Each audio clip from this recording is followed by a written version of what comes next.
ಆದರೂ ಆ್ಯನಿವರ್ಸರಿ ದಿವಸ ನೀನು ತುಂಬ ಬೇಜಾರು ಮಾಡಿಬಿಟ್ಟೆ ಗೀತಾ. ಏನು ಮಾಡೋಕ್ಕಾಗತ್ತೆ, ಕಬಡ್ಡಿ ಮೀಟಿಂಗ್ ಅವತ್ತೇ ಇತ್ತು, ನೀವು ಹೋಗಲೇಬೇಕಾಯ್ತು. ಹೋಗದೆ ಇರೋದಕ್ಕೆ ಚಾನ್ಸೇ ಇಲ್ಲ. ನನ್ನ ಆ್ಯನಿವರ್ಸರಿ ಇವತ್ತು ನಾನು ಬರಲ್ಲ ಅಂತ ಹೇಳೋದು ಸಾಧ್ಯನೇ ಇಲ್ಲ. ಹೋಗಿ ಬಂದ್ರಿ, ಮುಗೀತು ಬಿಡಿ. ಮೀಟಿಂಗ್ ಮುಗಿಸಿ ಬರ್ತಾ ಇದ್ದೆ ಗೀತಾ, ಹಾಳಾದ್ದು ಯಾರೋ ನನ್ನ ಕಿಡ್ನಾಪ್ ಮಾಡಿಬಿಟ್ರು. ನನ್ನ ಖುಷಿನೇ ಕಿತ್ಕೊಂಡ್ಬಿಟ್ರು. ಯಾರೋ ನಿಮ್ಗೆ ಆಗದೆ ಇರೋರೇ ಈ ಥರ ಮಾಡಿದ್ದಾರೆ. ಸತ್ಯ, ಅದರಿಂದ ಏನೂ ತೊಂದರೆ ಆಗಿಲ್ಲ ನಿಮಗೆ. ಅಕಸ್ಮಾತ್ ನಿಮ್ಗೇನಾದರೂ ತೊಂದರೆ ಆಗಿ ಫೈನಲ್ ಮ್ಯಾಚ್ ಆಡೋಕ್ಕಾಗದೇ ಇದ್ದಿದ್ರೆ? ಹೌದಲ್ವಾ, ಸದ್ಯ ಹಾಗಾಗಲಿಲ್ಲ. ಅವತ್ತು ಸೆಲೆಬ್ರೇಟ್ ಮಾಡೋಕ್ಕಾಗಿಲ್ಲ ಅಂದರೆ ಏನು, ಇವತ್ತು ಸೆಲೆಬ್ರೇಟ್ ಮಾಡೋಣ. ಆ್ಯನಿವರ್ಸರಿ ಮತ್ತೇನಾ, ಇವಾಗಲಾ? ಇವಾಗ ಪ್ಲ್ಯಾನ್ ಮಾಡ್ಬೋದಲ್ವಾ? ನಾವು ಯಾಕೆ ಒಂದು 2 ದಿನ ಆಚೆ ಹೋಗ್ಬಾರ್ದು? ಹೊರಗಡೆ ಎಲ್ಲ ನಾನು ಹೋಗೋ ಹಾಗಿಲ್ಲ. ಯಾಕೆ? ಅದೆಲ್ಲ ಬೇಡ ಅಂದೆ ಅಷ್ಟೇ. Why not? ಯಾಕೆ ಬೇಡ? ಯಾವುದಾದ್ರೂ ಹಿಲ್ ಸ್ಟೇಷನ್ ಹೋಗೋಣ, ವೆದರ್ ಸೂಪರ್ ಆಗಿರುತ್ತೆ. ಬೇಡ ಬೇಡ, ಇವಾಗ ಅಂತ ಸಾಹಸನೆಲ್ಲ ಮಾಡೋದಕ್ಕೆ ಹೋಗೋದು ಬೇಡ. ಯಾಕೆ? ಒಂದು ಕೆಲಸ ಮಾಡೋಣ, ಫೈನಲ್ ಮ್ಯಾಚ್ ಬರ್ತಿದೆ, ಅದನ್ನು ಮುಂದಿಟ್ಕೊಂಡು ಇವೆಲ್ಲ ಬೇಡ. ಮ್ಯಾಚ್ ಮುಗಿಸ್ಕೊಂಬಂದ್ಬಿಡಿ, ಆಮೇಲೆ ಇದನ್ನೆಲ್ಲ ನೋಡ್ಕೊಳ್ಳೋಣ. ಆಯ್ತು ಬಿಡು, ನೀ ನನ್ನ ಮಾತೇ ಕೇಳಲ್ಲ. ನೀನು ಹೇಳ್ದಾಗೆ ನಮ್ಮ ಫೈನಲ್ ಮ್ಯಾಚ್ ಆಗಲಿ, ಆಮೇಲೆ ಎಂಜಾಯ್ ಮಾಡೋಣ. ಓಕೆ.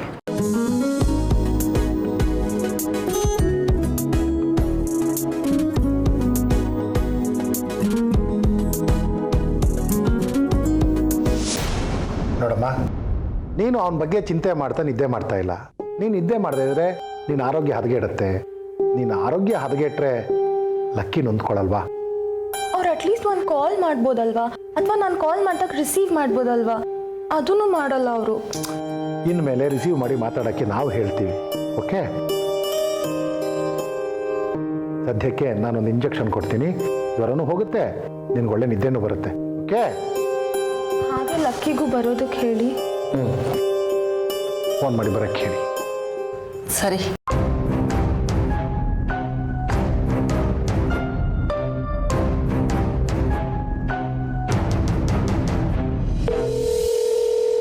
ಹೇಳಿ ಆಂಟಿ. ಲಕ್ಕಿಯವರೇ, ಸೊನಾಲಿ ಪರಿಸ್ಥಿತಿ ಸರಿ ಇಲ್ಲ,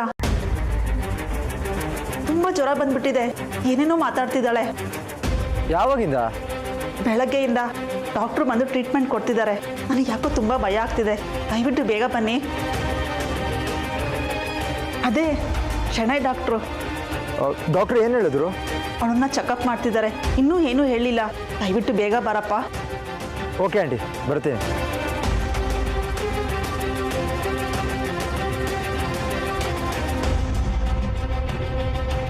ಯಾಕಲ್ಲಕ್ಕಿ, ಏನಾಯ್ತು?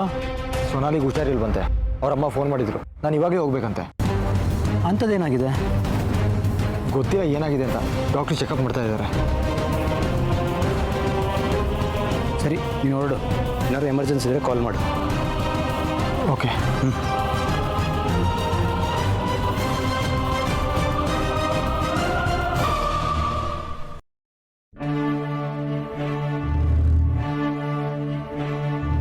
ಅವಳು ತುಂಬ ಡಿಪ್ರೆಷನ್ಗೆ ಹೋಗಿದ್ದಾಳೆ.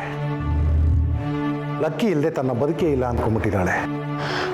ಅವಳಿಗೆ ಏನೇ ಸಮಸ್ಯೆ ಆದರೂ ಅವರು ಬರ್ತಾರಲ್ಲ ಶೆಣೈ. ನೀವು ಯಾರೇ ಜೊತೆಲಿದ್ರೂ ಅವಳಿಗೆ ಒಂಟಿತನ ಕಾಡ್ತಾ ಇದೆ.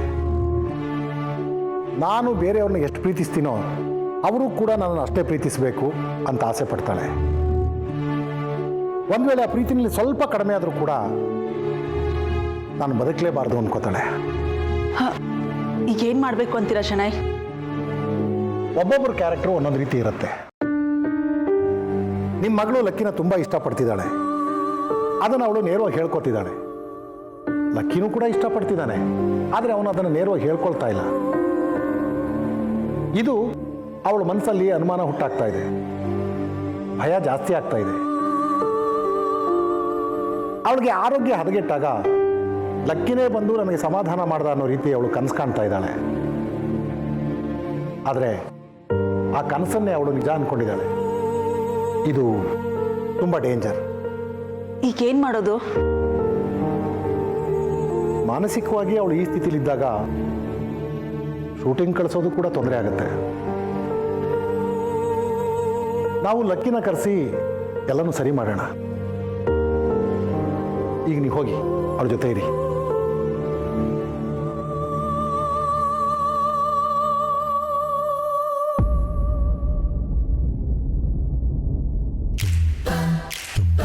ಬಾರೆ ಪಿಂಕಿ, ಹೆಲ್ಪ್ ಮಾಡಲಾ?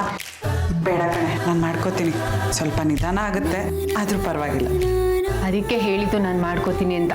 ಇಂಥ ಟೈಮಲ್ಲಿ ನೀನು ರೆಸ್ಟ್ ಮಾಡಬೇಕು. ನಾನು ಮಾಡ್ತೀನಿ ಬಾ. ಇಲ್ಲ ಕಣೆ, ಕೂತ್ರೆ ನಿದ್ದೆ ಬರುತ್ತೆ. ತುಂಬ ನಿದ್ದೆ ಮಾಡೋದು ಒಳ್ಳೇದಲ್ಲ, ನಮ್ಗೆ ಇಷ್ಟನೂ ಆಗಲ್ಲ. ಸರಿ ಅಮ್ಮ, ನಿನ್ನ ಏನು ಇಷ್ಟನೋ ಅದೇ ನೀನು ಮಾಡು. ಅಲ್ಲ ಗೀತಾ, ಪ್ರೆಗ್ನೆನ್ಸಿ ಇರೋರಿಗೆ ವಾಮಿಟಿಂಗ್ ಸೆನ್ಸೇಷನ್ ಇರುತ್ತಲ್ವಾ? ನೀನೇನು ಒಂದ್ಸಲನೂ ವಾಮಿಟೇ ಮಾಡಿಲ್ಲ? ಇಲ್ಲ ಕಣೆ, ನನಗೇನು ವಾಮಿಟಿಂಗ್ ಸೆನ್ಸೇಷನ್ ಇಲ್ಲ. ನಾನು ಈ ಸಿನಿಮಾಗಳಲ್ಲೆಲ್ಲ ನೋಡಿ ಪ್ರೆಗ್ನೆನ್ಸಿ ಅಂದ್ರೆ ಈ ವಾಮಿಟಲ್ಲಿ ಆಗ್ತಾನೇ ಇರುತ್ತೆ ಅನ್ಕೊಂಡಿದ್ದೆ ಕಣೆ. ಅದೆಲ್ಲ ರಾಂಗ್ ನೋಷನ್ ಕಣೆ. ಒಬ್ಬೊಬ್ಬರಿಗೆ ಒಂದೊಂದು ಥರ ಸಿಂಪ್ಟಮ್ ಇರುತ್ತೆ. ಈಗ ನಂಗೆ ನೋಡು, ಸಿಕ್ಕಾಪಟ್ಟೆ ಮಾರ್ನಿಂಗ್ ಸಿಕ್ನೆಸ್ಸು. ಎಷ್ಟು ನಿದ್ದೆ ಮಾಡಿದ್ರು ಬೆಳಗ್ಗೆ ಎದ್ದಾಗ ಮತ್ತೆ ಇನ್ನೂ ನಿದ್ದೆ ಮಾಡಬೇಕು ಅನ್ಸುತ್ತೆ. ಹಾಗಾದ್ರೆ ಮಾಡು. 3 ಹೊತ್ತು ಮಲಗಿರಕ್ಕಾಗತ್ತೇನೆ? ನೋಡು, ಇದೆಲ್ಲ ಇನಿಷಿಯಲ್ ಸ್ಟೇಜಲ್ಲಿ ಮಾತ್ರ ಅಂತೆ. 3 ತಿಂಗಳಾದ್ಮೇಲೆ ಕ್ರಮೇಣ ಅದೇ ಸರಿ ಹೋಗುತ್ತಂತೆ. ಗೀತಾ, ನಿನ್ಗೇನಾದ್ರೂ ಆರೈಕೆ ಮಾಡಬೇಕು, ನಿನ್ನ ಚೆನ್ನಾಗಿ ನೋಡ್ಕೋಬೇಕು ಅಂತ ಅನ್ಸುತ್ತೆ. ಆದ್ರೆ ಏನ್ ಮಾಡ್ಬೇಕು ಅಂತಾನೆ ಗೊತ್ತಾಗಲ್ಲ. ಅಟ್ಲೀಸ್ಟ್ ಚಿಕ್ಕತೆಗಾದ್ರೂ ಈ ವಿಷಯ ಗೊತ್ತಿದ್ರೆ ಅವ್ರಿಗಾದ್ರೂ ನಿನ್ನನ್ನು ಆರೈಕೆ ಮಾಡೋಕೆ ಹೇಳ್ತಿದ್ದೆ. ಚಿಕ್ಕತೆ ಈ ವಿಷಯ ಗೊತ್ತಾ? ಇಲ್ಲ ಕಣೆ, ಇನ್ನೂ ಅಮ್ಮಂಗೆ ಹೇಳಿಲ್ಲ. ಮೊದಲು ಲಕ್ಕಿಯವ್ರಿಗೆ ಹೇಳಬೇಕು ಅಂತಿದ್ದೀನಿ. ಕರೆಕ್ಟ್, ಲಕ್ಕಿಯವ್ರಿಗೆ ಮೊದಲು ವಿಷಯ ಗೊತ್ತಾಗಬೇಕು. ಆಗಿಷ್ಟು ಖುಷಿ ಪಡ್ತಾರೆ ಗೊತ್ತಾ? ಯಾರಿಗೆ ಆದರೂ ತನ್ನ ತಂದೆ ಆಗ್ತಿದ್ದೀನಿ ಅನ್ನೋ ವಿಷಯ ಗೊತ್ತಾದರೆ ತುಂಬ ಖುಷಿ ಆಗುತ್ತೆ. ಅವ್ರಿಗಂತ ದೊಡ್ಡ ಖುಷಿ ಬೇರೆ ಯಾವುದೂ ಇರೋದಿಲ್ಲ ಗೊತ್ತಾ? ಹೌದು ಕಣೆ, ಅದಕ್ಕೆ ವಿಷಯ ಹೇಳೋದನ್ನು ಸ್ಪೆಷಲ್ ಒಕೇಶನ್ ದಿನಾನೇ ಹೇಳೋಣ ಅಂತ ಇಷ್ಟು ದಿನ ಮುಚ್ಚಿಟ್ಟಿರೋದು. ಆದರೂ ಆ್ಯನಿವರ್ಸರಿ ದಿನಾನೇ ನೀನು ವಿಷಯ ಹೇಳಬೇಕಾಗಿತ್ತು ಗೀತಾ. ಸುಮ್ಮನೆ ವಿಷಯ ಮುಚ್ಚಿಟ್ಟು ತಪ್ಪಿಗೆ ಸಿಕ್ಕಾಕೋತೀಯ ನೋಡು. ಆ ರಿಸ್ಕ್ ಇದೆ ಕಣೆ. ಆದರೆ ಒಂದ್ಸತಿ ಸಂತೋಷದ ಸುದ್ದಿ ಕೇಳಿದ ತಕ್ಷಣ ಇದನ್ನೆಲ್ಲ ಮರೆತು ಬಿಡ್ತಾರೆ. ಅದು ನಿಜನೇ. ಆದರೆ ಆ್ಯನಿವರ್ಸರಿ ದಿನ ವಿಷಯ ಹೇಳೋಕ್ಕಾಗಲಿಲ್ಲ. ಬೇರೆ ದಿನನಾದರೂ ಹೇಳ್ಬೋದಾಗಿತ್ತಲ್ಲೇ? ಇಲ್ಲ ಕಣೆ, ಯಾವುದಾದ್ರೂ ಸ್ಪೆಷಲ್ ದಿನ ಬರಲಿ ಅಂತಾನೆ ಕಾಯ್ತಾ ಇದ್ದೀನಿ. ಸುಮ್ಮನೆ ಹೇಳಿಬಿಟ್ರೆ ಅದು ಸ್ಪೆಷಲ್ ಅನ್ಸಲ್ಲ ಅಲ್ವಾ? ಯಾವುದೇ ಕಾರಣಕ್ಕೂ ವಿಷಯ ಹೇಳಬೇಡ. ಆಮೇಲೆ ಲಕ್ಕಿಯವ್ರು ಬಂದ್ಬಿಟ್ಟು ನಿನ್ನ ಅಡುಗೆ ತುಂಬ ಚೆನ್ನಾಗಿ ಮಾಡಿದೀಯಾ, ಆಕಾಶದಲ್ಲಿರೋ ಚಂದ್ರನ್ ತೋರಿಸಿ ಬೆಳ್ದಿಂಗ್ಳು ಎಷ್ಟು ಚೆನ್ನಾಗಿದೆ ಅಲ್ವಾ ಅಂತ ಹೇಳಿದಾಗ ನೀನು ಫುಲ್ ಒಬ್ಬೋಗ್ಬಿಟ್ಟು ವಿಷಯ ಹೇಳ್ಬಿಡ್ಬೇಡ. ಇಲ್ಲ ಪಿಂಕಿ, ಯಾವುದೇ ಕಾರಣಕ್ಕೂ ಹೇಳಲ್ಲ.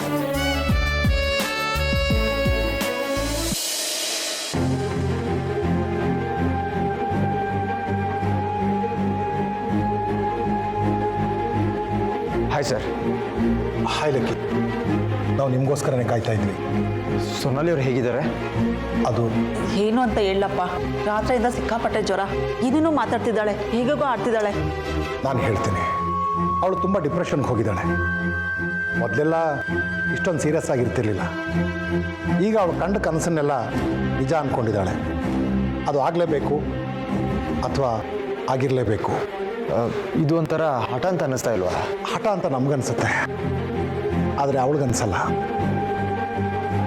ಅವಳನ್ನು ಪೇಷಂಟ್ ಅಂತ ತಿಳ್ಕೊಂಡು ತುಂಬ ಕೇರ್ಫುಲ್ಲಾಗಿ ಮಾತಾಡಬೇಕು. ರೂಮಲ್ಲಿ ರೆಸ್ಟ್ ಮಾಡ್ತಿದ್ದಾಳೆ, ಹೋಗಿ ಮಾತಾಡಿಸಿ. ಆಮೇಲೆ ಇನ್ನೊಂದು ವಿಷಯ, ಅವಳ ಪ್ರಕಾರ ನೀವು ನಿನ್ನೆ ರಾತ್ರಿ ಅವಳ ಜೊತೆಲೇ ಇದ್ರಿ, ಅವಳನ್ನು ತುಂಬ ಕೇರ್ ಟೇಕ್ ಮಾಡಿದ್ರಿ ಅನ್ನೋದು ಅವಳ ಅನಿಸಿಕೆ. ಹೋಗಿ ಮಾತಾಡಿ. Okay sir.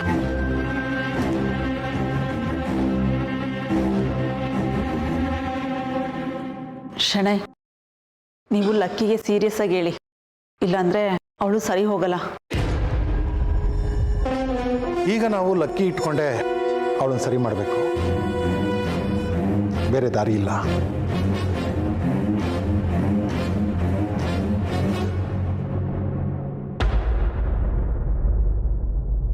ಸೊನಾಲಿ ಅವರೇ,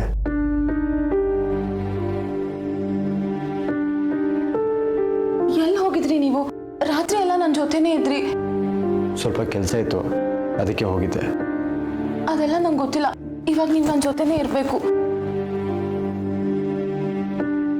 ನೀವು ಹತ್ರ ಇದ್ರೆ ನಂಗೆ ಯಾವ ಡಾಕ್ಟರು ಬೇಡ. ಅಮ್ಮ ಸುಮ್ಮನೆ ಟೆನ್ಷನ್ ಮಾಡಿಕೊಂಡು ಅಂಕಲ್ನ ಕರೆಸಿದ್ರು. ಹಾಗೆ ಹೇಳ್ಬಾರ್ದು. ಅವರು ನಿಮ್ಮ ಫ್ಯಾಮಿಲಿ ಡಾಕ್ಟರ್, ಚೆಕಪ್ ಮಾಡೋದಕ್ಕೆ ಬಂದಿದ್ದಾರೆ. ಜ್ವರ ಯಾವಾಗಿಂದ ಇದೆ? ಲಾಸ್ಟ್ ನೈಟ್ ನಾನು ಊಟ ಮಾಡಿ ಮಲ್ಕೊಂಡೆ, ಆಮೇಲೆ ಜ್ವರ ಬಂದಂಗಾಯ್ತು. ಆಮೇಲೆ ನೀವು ಬಂದಿದ್ರಲ್ಲ.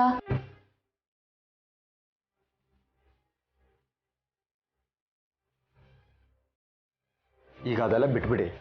ಡಾಕ್ಟ್ರು ನಿದ್ದೆ ಮಾಡಬೇಕು ಅಂತ ಹೇಳಿದ್ದಾರೆ. ನೀವು ಇಲ್ಲೇ ಇದ್ರೆ ನಾನು ಮಲ್ಕೋತೀನಿ, ಇಲ್ಲಾಂದ್ರೆ ನಿದ್ದೆ ಮಾಡಲ್ಲ. ಡಾಕ್ಟ್ರ್ ಹತ್ರ ಮಾತಾಡ್ಕೊಂಡು ಬರ್ತೀನಿ. ಸರಿ, ಬೇಗ ಬರಬೇಕು.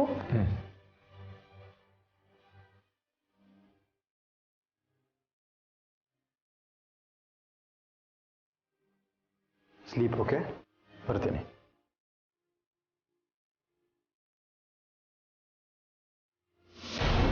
ಮತ್ತೆ ಯಾವಾಗ ಹೇಳ್ಬೇಕು ಅನ್ಕೊಂಡಿದ್ಯಾ?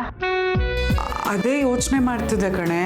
ಹೇಗಿದ್ರು ಫೈನಲ್ ಮ್ಯಾಚ್ ಆಗುತ್ತೆ, ಲಕ್ಕಿಯವ್ರ ಮ್ಯಾಚ್ ಗೆದ್ಕೊಂಡು ಮನೆಗೆ ಬರ್ತಾರಲ್ವಾ, ಅವಾಗಲೇ ಈ ವಿಷಯನೂ ಹೇಳಬೇಕು ಅಂತಿದ್ದೀನಿ.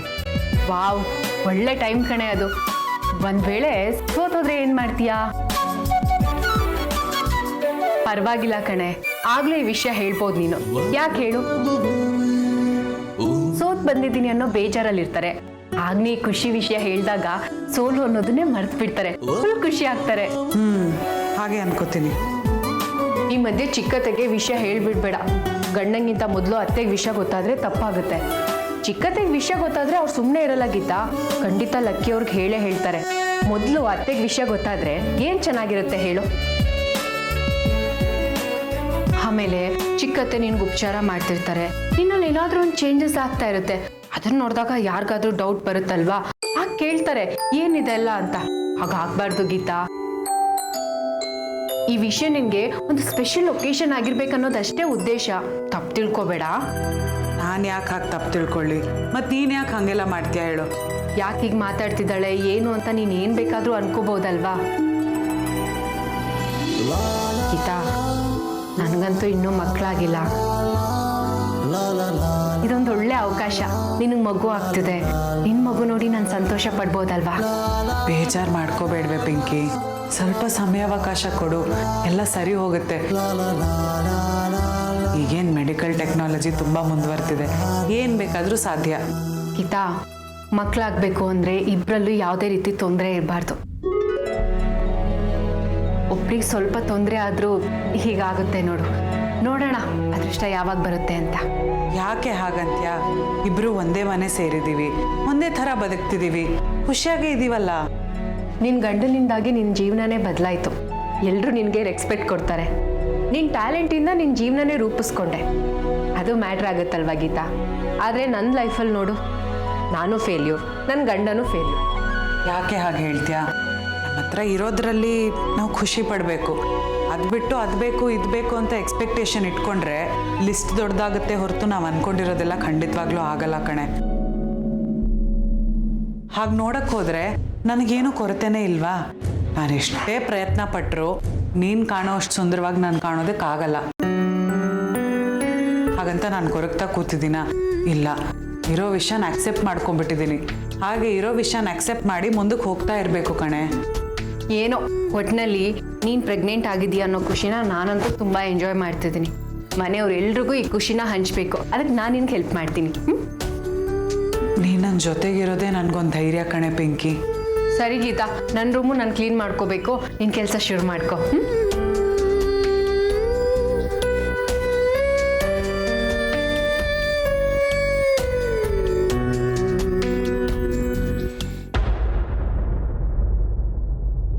ಲಕ್ಕಿ, ಒಂದು ಹೇಗಿದ್ದಾಳೀಗ? ನಿಮ್ಮ ಜೊತೆ ಮಾತಾಡಿದ್ಲಾ? ಹಾಂ, ಮಾತಾಡಿದ್ರು. ಅವ್ರಿಗೆ ಸ್ವಲ್ಪ ಜ್ವರ ಇದೆ, ಬಟ್ ಅವರು ನಾರ್ಮಲ್ ಆಗಿಲ್ಲ. ನಿನ್ನೆ ನೈಟು ನಾನು ಇಲ್ಲೇ ಇದ್ದೆ ಅಂತ ಅಂದ್ಕೊಂಡಿದ್ದಾರೆ. ಹೌದು, ಅವಳದು ತುಂಬ ವೀಕ್ ಮೈಂಡು. ಅವಳಿಗೆ ಒಂಟಿತನ ಕಾಡ್ತಾ ಇದೆ. ಇದು ಹೀಗೆ ಮುಂದುವರೆದ್ರೆ ದಿನೇ ದಿನೇ ಅವಳು ಫಿಸಿಕಲಿ ಮತ್ತು ಮೆಂಟಲಿ ತುಂಬ ವೀಕ್ ಆಗಿಬಿಡ್ತಾಳೆ. ತುಂಬ ಡೇಂಜರ್ ಅದು. ಆಂಟಿ, ಇದ್ದಕ್ಕಿದ್ದಾಗೆ ಯಾಕೆ ಈ ಥರ ಆಯಿತು? ಯಾವುದಾದ್ರೂ ವಿಷಯ ಅಪ್ಸೆಟ್ ಆಯಿತಾ? ಇಲ್ಲ, ಅವಳಿಗೆ ಏನೇ ಸಮಸ್ಯೆ ಇದ್ದರೂ ಶೂಟಿಂಗ್ ಇದ್ರೆ ಮಾತ್ರ ಹೊರಗಡೆ ಹೋಗ್ತಾಳೆ, ಇಲ್ಲಾಂದರೆ ರೂಮಲ್ಲಿ ಒಬ್ಬಳೇ ಇರ್ತಾಳೆ. ನಾನೇ ಎಷ್ಟೋ ಸಲ ಅವಳ ಜೊತೆ ಹೋಗಿ ಒತ್ತಾಯವಾಗಿ ಮಾತಾಡ್ತೀನಿ, ಎಲ್ಲಾದರೂ ಹೊರಗಡೆ ಹೋಗ್ಬಾ, ಮೈಂಡ್ ಫ್ರೆಶ್ ಆಗತ್ತೆ ಅಂತ ಹೇಳ್ತೀನಿ. ಆದರೆ ಅವಳಿಗೆ ಆ ಥರ ಫ್ರೆಂಡ್ಸ್ ಯಾರೂ ಇಲ್ಲ. ಯಾವಾಗಲಾದರೂ ಒಂದು ಮೂವಿ ನೋಡ್ತಾಳೆ, ಇಲ್ಲಾಂದರೆ ಒಬ್ಬಳೇ ರೂಮಲ್ಲಿ ಲೈಟೆಲ್ಲ ಆಫ್ ಮಾಡಿಕೊಂಡು ಕೂತಿರ್ತಾಳೆ. ಅವರು ಹುಷಾರಾಗಿದ್ದರಲ್ವಾ, ಆ್ಯಕ್ಟಿವ್ ಆಗೇ ಇದ್ರು. ಅವಳು ಮೊದಲು ಇದೇ ರೀತಿ ಇದ್ಲು, ಆಮೇಲೆ ನಿಧಾನಕ್ಕೆ ಚೇತರಿಸ್ಕೊತಾ ಇದ್ಲು. ಅದಕ್ಕೆ ಕಾರಣ ಏನು ಅಂತ ಕೇಳಿದಾಗ ಲಕ್ಕಿ ಪರಿಚಯ ಆದಮೇಲೆ ಲಕ್ಕಿನ ಪ್ರೀತಿಸಿದ್ಲು. ಲಕ್ಕಿ ನನ್ನ ಜೊತೆಲಿದ್ದರೆ ನನ್ನ ಜೀವನದಲ್ಲಿ ಏನು ಬೇಕಾದ್ರೂ ಸಾಧನೆ ಮಾಡ್ತೀನಿ, ಏನೇ ಸಮಸ್ಯೆ ಬಂದು ಎದುರಿಸ್ತೀನಿ ಅಂತ ಹೇಳ್ತಿದ್ದಾಳೆ ಅಂತ ಅವರಮ್ಮ ನನ್ನ ಹತ್ರ ಹೇಳಿದ್ರು. ನಿಮ್ಮ ಜೊತೆ ಎಂಗೇಜ್ಮೆಂಟ್ ಆದಮೇಲೆ ಈ ಸಮಸ್ಯೆಯಿಂದ ಸಂಪೂರ್ಣವಾಗಿ ಆಚೆ ಬರ್ತಾಳೆ ಅಂತ ಅಂದ್ಕೊಂಡ್ವಿ. ಆದರೆ ಈಗ ಮೊದಲಿಗಿಂತ ಸಮಸ್ಯೆ ಜಾಸ್ತಿ ಆಗ್ತಾ ಇದೆ. ಸರ್, ಇದಕ್ಕೆ ಸೊಲ್ಯೂಷನ್ ಏನು?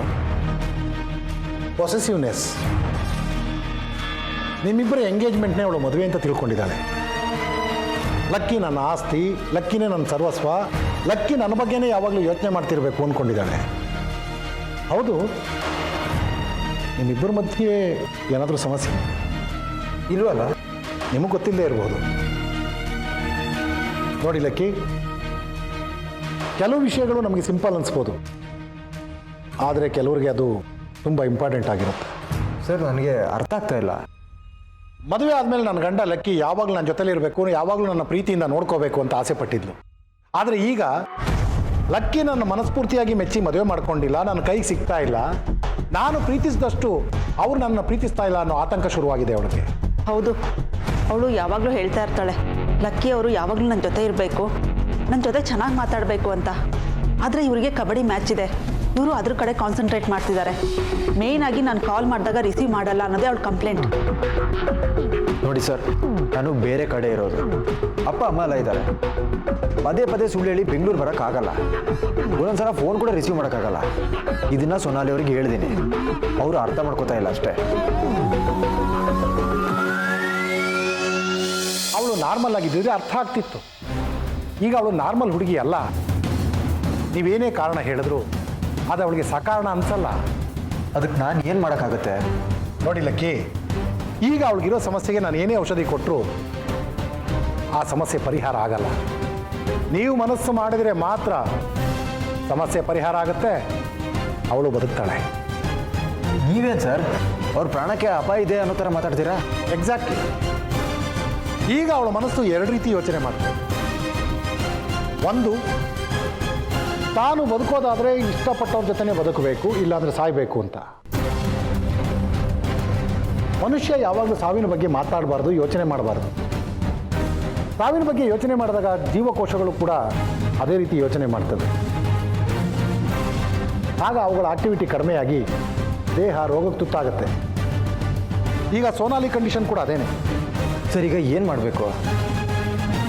ಈಗ ಸೋನಾಲಿ ಪ್ರಾಣ ಮತ್ತು ಬದುಕು ಎರಡು ನಿಮ್ಮ ಕೈಯಲ್ಲಿದೆ. ಅದಕ್ಕೆ ನೀವು ನಿಮ್ಮ ಟೈಮ್ ಮತ್ತು ಎಫರ್ಟ್ ಎರಡನ್ನೂ ಹಾಕಬೇಕು. ನಾನು ಮ್ಯಾಚ್ ಮುಗಿಯೋವರೆಗೂ ಬ್ಯುಸಿ ಇದ್ದೀನಿ, ಅವ್ರಿಗೆ ಹೇಳಿದ್ದೀನಿ. ಆದರೆ ಅವ್ರಿಗೆ ತಲೆಗೆ ಹೋಗಲಿಲ್ವಲ್ಲ. ನೀವು ಅವಳ ಬಗ್ಗೆ ತೋರಿಸ್ತಿರೋ ಕನ್ಸರ್ನ್ ಇದೆಯಲ್ಲ, ಅದು ಅವಳು ನಿಮ್ಮ ಬಗ್ಗೆ ತುಂಬ ಪ್ರೀತಿ ಬೆಳೆಸ್ಕೊಳ್ಳೋ ಹಾಗೆ ಮಾಡಿಬಿಟ್ಟಿದೆ. ಪ್ರೀತಿಸ್ತಾ ಇದ್ದಾಳೆ, ಆದರೆ ಅಷ್ಟೇ ಪ್ರೀತಿ ನಿಮ್ಮ ಕಡೆಯಿಂದ ಸಿಗ್ತಾ ಇಲ್ಲ ಅಂತ ಅವಳಿಗೆ ಟೆನ್ಷನ್ ಆಗಿದೆ. ಹೌದು, ಅವಳು ಯಾವಾಗಲೂ ಹೇಳ್ತಾ ಇರ್ತಾಳೆ ಲಕ್ಕಿ ಅವರು ಯಾಕೆ ನನ್ನ ಜೊತೆ ಸರಿಯಾಗಿ ಮಾತಾಡಲ್ಲ, ನನ್ನ ಹತ್ರ ಹೋದರೆ ಅವ್ರು ದೂರ ಹೋಗ್ತಾರೆ, ನನ್ನನ್ನು ಹೆಂಡತಿ ಥರ ಯಾಕೆ ಟ್ರೀಟ್ ಮಾಡ್ತಿಲ್ಲ ಅಂತ ಯಾವಾಗಲೂ ಕೇಳ್ತಾ ಇರ್ತಾಳೆ. ನೋಡಿ, ನಾನೊಬ್ಬ ಸ್ಪೋರ್ಟ್ಸ್ ಮ್ಯಾನ್. ನಾನು ಬೆಳೆದಿರೋ ರೀತಿನೇ ಬೇರೆ, ಅವ್ರು ಬೆಳೆದಿರೋ ರೀತಿನೇ ಬೇರೆ. ಸಡನ್ನಾಗಿ ಪ್ರೀತಿ ತೋರಿಸು ಅಂದರೆ ಹೇಗೆ ತೋರ್ಸೋಕ್ಕಾಗುತ್ತೆ? ನಾನು ಅವಳಿಗೆ ಅದನ್ನೇ ಹೇಳಿದ್ದು, ನೀನು ಈ ಕ್ಷಣದ ಬಗ್ಗೆ ಯೋಚನೆ ಮಾಡ್ತೀಯಾ, ಆದರೆ ಲಕ್ಕಿ ಅವರು ಮುಂದಿನ ಜೀವನದ ಬಗ್ಗೆ ಯೋಚನೆ ಮಾಡ್ತಾರೆ ಅಂತ. ಆದರೆ ಆ ಕ್ಷಣಕ್ಕೆ ಅವಳು ಓಕೆ ಅಂತಾಳೆ, ಅದಾದ್ಮೇಲೆ ಅವಳಿಗೆ ಏನಾಗುತ್ತೋ ಗೊತ್ತಿಲ್ಲ. ನನಗಂತೂ ನಿಜವಾಗ್ಲೂ ಅರ್ಥ ಆಗ್ತಿಲ್ಲ. ನಿಮ್ಗೆ ಅರ್ಥ ಆಗೋ ರೀತಿ ನಾನು ಹೇಳ್ತೀನಿ ಲಕ್ಕಿ.